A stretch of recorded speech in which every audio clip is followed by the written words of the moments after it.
Two men. Two philosophies. Two choices. One decision. You decide.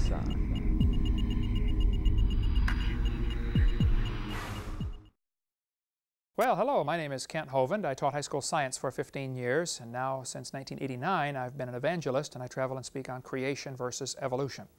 It is my great privilege to do debates at universities against the people who believe in evolution.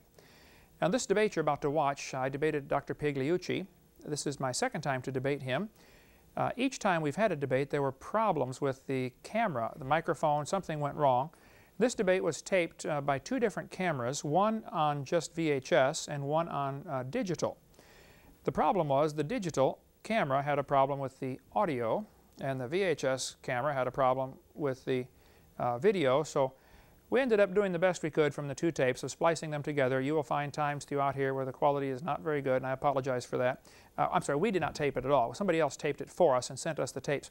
So we can't take the blame for this, but we really think the material offered was worth having, so that's why we've put this into our debate series. Dr. Pigliucci is from Italy, very difficult to understand sometimes, and you may have to play his section a few times to understand what he's saying. He talks fast with a thick Italian accent, plus does not keep the microphone very well in front of his face, so we apologize for that also.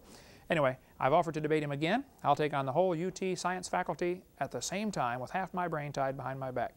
We hope you enjoyed this debate. If you have any questions afterwards, please don't hesitate to call. Our website is drdino.com, or you can call our office 850-479-DINO.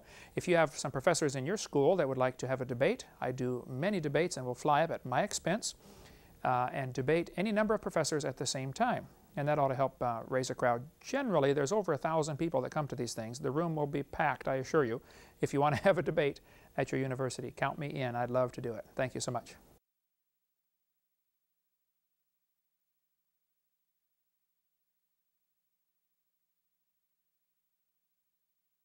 Biology. His research is on evolution of genotype-environment interactions, IQ, the nature-nurture problem. He received his doctorate in genetics at the University of Ferrara in Italy and his PhD in botany from the University of Connecticut. He's currently working on a PhD in philosophy at the University of Tennessee. He's published 47 technical papers and 2 books on evolutionary biology. Dr. Pigliucci has been awarded several times the Oak Ridge National Labs Award for Excellence in Research and has won the prestigious Botany Prize from the Society for the Study of Evolution. As a skeptic, he's published in national magazines such as Skeptic and Skeptical Inquirer. He's given lectures for many humanist and free thought groups around the country and has debated several creationists, including Dwayne Gish and Ken Hovind. He produces a monthly e-column called Rationally Speaking and has authored Tales of the Rationalist, skeptical essays about nature and science, available in the lobby.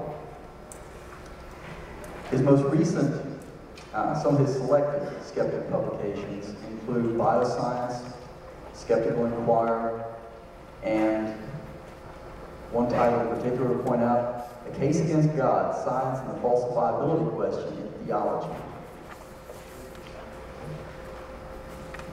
Dr. Kent Hovind is considered by many to be one of the leading authorities on science in the Bible, and he's dedicated to the proclamation of factual scientific evidence that supports the biblical record of creation. His seminars, he writes, have caused even the most devout evolutionists to sit up and take notice. He's a 15-year veteran high school science teacher, and his love for science sparked his interest in creation versus evolution.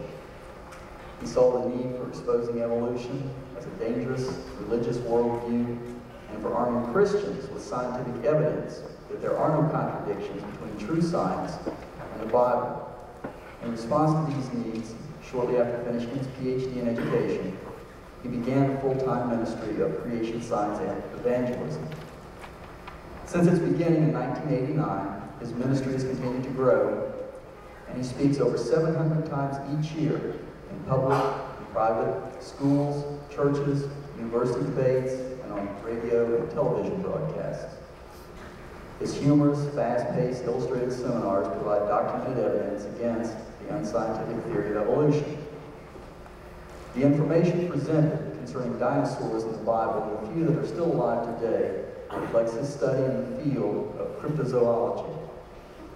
His goal is to strengthen faith of believers and to confound and convict the evolutionists and to win the lost Christ. He offers $250,000 to anyone with real scientific evidence for evolution.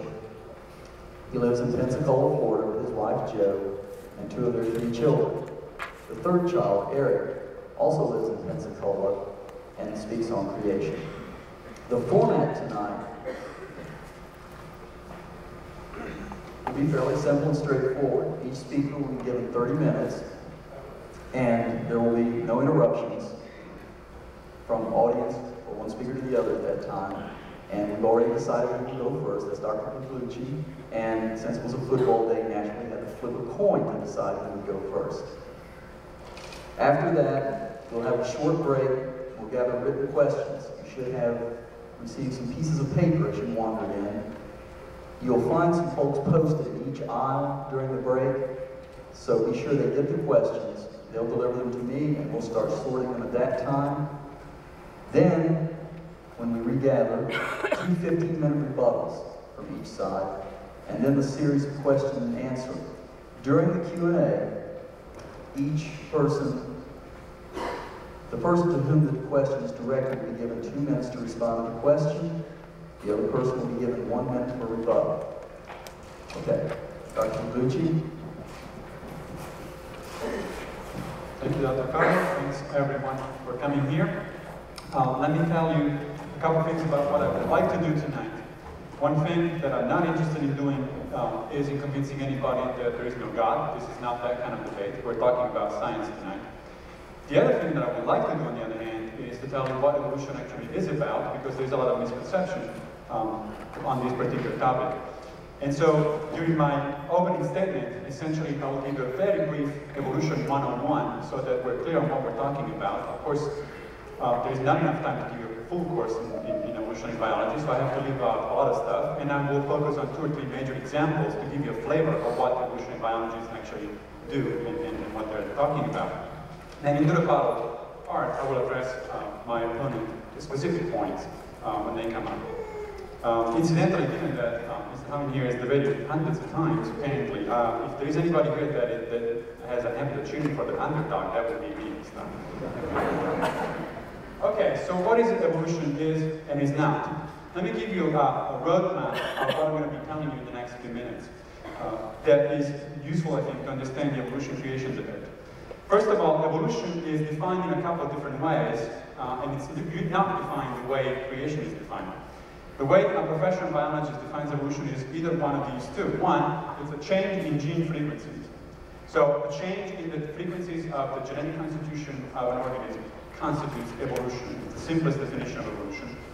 Or, the more complicated definition of evolution, and actually the one that Darwin gave originally, is the central modification. That is, evolution is about change in organisms that are related to each other to some extent.